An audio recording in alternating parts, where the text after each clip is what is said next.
Hey friends, it's your boy SVH coming at you with today's Bowl of Saki by Hazrat Inayat Khan for April 27th, 2024.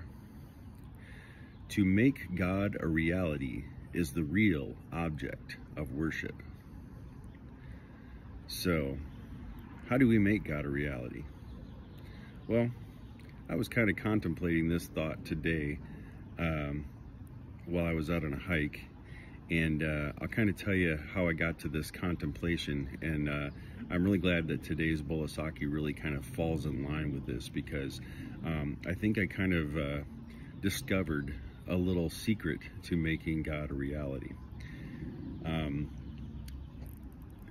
For starters, I went and did a hike today, and before the hike, I took this little couple drops of a tincture from a company called Animal Essence. If you go to animalessence.com, this gentleman, for lack of a better way of describing it, does a shamanic ceremony where he invokes the presence of the animals, wild animals, and different animals in particular during each ceremony, and really taps into intuitively the essence of these animals, and then imbues this essence energetically into water, and then adds some brandy to it to keep the vibrations intact, and makes these tinctures.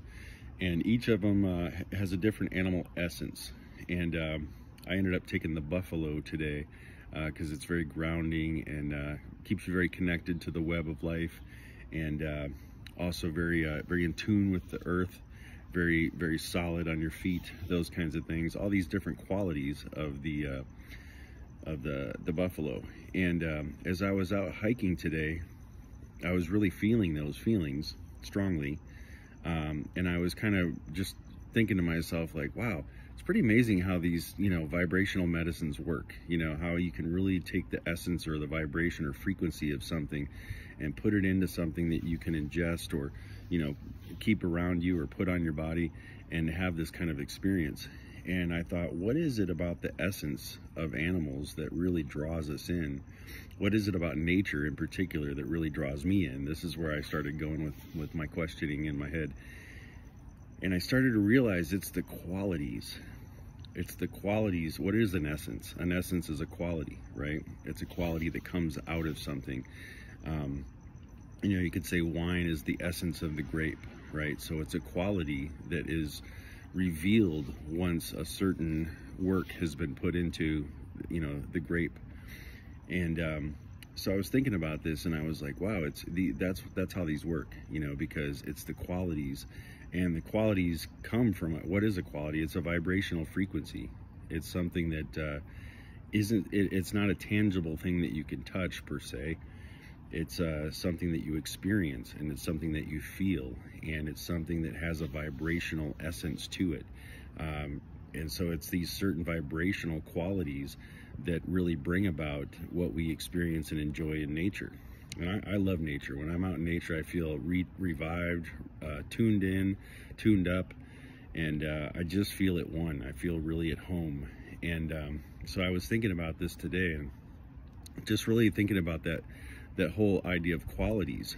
And I think that this is how we do really make God a reality, is by recognizing God through these qualities, through these little animal essences, or through our meditations, or our contemplations, or just being out in nature and just being in awe of the beauty.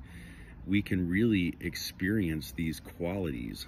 And what that is really bringing you into the vibration and the frequency of that thing.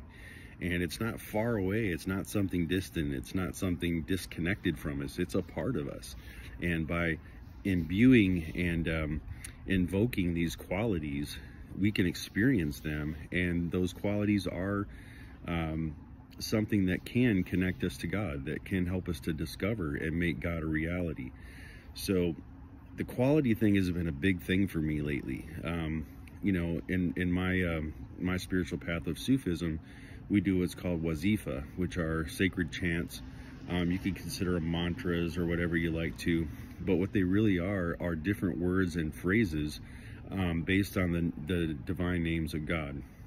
So you have Hadi, which is the divine guide, Yanur, which is the light, divine light, light of guidance, these types of things. So these different phrases, these different words and terms can be used as a catalyst to bring in and invoke these qualities and bring these qualities into your presence and help them to be a part of yourself. And that's really what it becomes. So the more that you do this, the more that you bring these things into your life, the more you experience it, the more it becomes a quality that brings you to that divine state. So that's one aspect of the wazifa.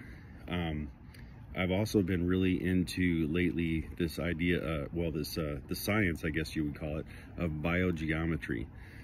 This Dr. Ibrahim Karim, and you may have heard of Robert Gilbert. That's one of his students. He does a sacred geometry show on Gaia TV. So if you're familiar with that, Ibrahim Karim is his teacher. And this biogeometry is about the physics of quality, right? So it's about how you bring a certain quality about through our physical realm, through the physical senses, through building, architecture, art, all these different things, how you can imbue it with a certain quality that brings about, this divine reality within your experience or your space or whatever it is. So this whole physics of quality is a really big idea to me, and something really exciting. And then these animal essences, really realizing that essence is a quality.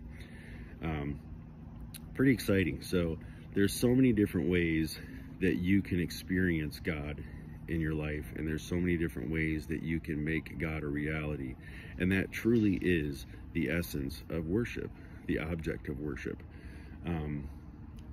Yeah, when I'm out there in the hills, it's just like, it is like church. It is like you're in worship. You're out there. You're not worshiping the earth. You're not worshiping the dirt. You're not worshiping the rattlesnake or the the different bugs that you see, or the deer or the coyotes or whatever I might run into in my adventures out there. But what you're worshiping is the qualities that come through those things that help you to realize that you are connected to a divine oneness and a reality that is God. And once you make God a reality through your everyday life, everything unfolds and becomes quite different. And you start to see God in all things, and you start to see less of yourself as important, because you start to see just how vastly important you already are by nature, because God is within you, right? And everything else. So yeah, I could go on and on about this one, but yeah, I just wanted to share a few thoughts about today's Bowl of Saki and kind of the experience that I had on the hike today. And yeah, if you want to check out some of those animal essences, I would definitely encourage you to go to animalessence.com. They are very powerful, very profound, so check them out. All right, and I'll be back again tomorrow with another Bowl of Saki.